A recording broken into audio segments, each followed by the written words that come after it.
What if God asked you to give up the one thing you love the most? Not your money, not your comfort, but your child.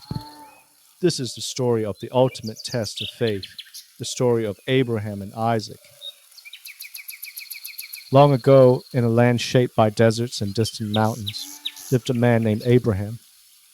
He wasn't perfect or fearless, but he was known for one thing above all else, his faith in God. God had made Abraham a powerful promise that he would become the father of many nations. Yet there was a problem. Abraham and his wife Sarah were very old, and they had no children. Years passed, then decades, and still the promise seemed impossible. Then, when all hope appeared to be gone, the impossible happened. Sarah gave birth to a son. They named him Isaac. Isaac was more than just a child. He was the promise itself, the future Abraham had waited for his entire life. Every laugh, every step, every moment with Isaac felt like a miracle. After so many years of waiting, Abraham finally had everything he had dreamed of. And then God spoke again. God asked Abraham to take his son, his only son Isaac, whom he loved, and offer him as a sacrifice. The request was shocking and heartbreaking. The same God who had given Abraham this miracle was now asking for him back.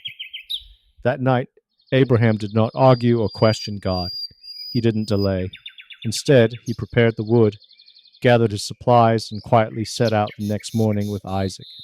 Sometimes faith is loud, but sometimes it is silent and deeply painful. For 3 days, father and son walked towards the mountain God had shown them. 3 days of heavy steps, 3 days of unspoken thoughts, 3 days of carrying a decision that could shatter a father's heart. As they climbed the mountain, Isaac finally asked an innocent question. He said, "Father, we have the fire and the wood, but where is the lamb for the sacrifice?" Abraham, holding back his pain, replied, "God will provide." At the top of the mountain, Abraham built an altar and carefully arranged the wood. Then he did the hardest thing he would ever face. He bound his son and laid him on the altar. Isaac did not run. He did not resist. In that moment, trust met trust. Abraham raised the knife, standing at the point where fear and faith collided. Suddenly, a voice called out from heaven, "Abraham, Abraham!" God told him not to lay a hand on the boy. "Now I know that you fear God," he said, "because you did not withhold your son from me." Abraham looked up and saw a ram caught in a bush by its horns. God had provided a substitute. Isaac was saved and the promise was preserved. God never intended to take Isaac's life. He wanted Abraham's heart. This test was not about sacrifice. It was about trust. Would Abraham trust God even when nothing made sense? The story reminds us that faith does not mean the absence of fear or pain. It means choosing to obey and trust anyway.